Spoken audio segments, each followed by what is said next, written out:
Hey YouTubers, Bad Raider here again. So, this is my latest project. We got ourselves a C7 Caterpillar engine in a medium duty truck. Anyways, a customer was complaining about funny noise coming through his air filter. He said, need to run an overhead on it, adjust the valves. So I did. I found one of them that was very loose. I tightened it up. I told the guy, I says, it's not really a good sign. Keep an eye on it. Said if it comes back right away, we're going to have to change the cam or change the lifter or something. Well, week went by, same noise.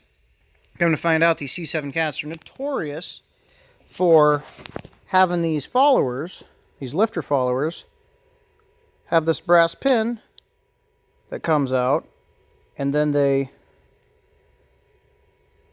eat the camshaft up. I got the cam put away now, but I'll show it to you later. So, current project, it looked like a bear, and it's a little bit of a pain. There's some bolts down there on the side.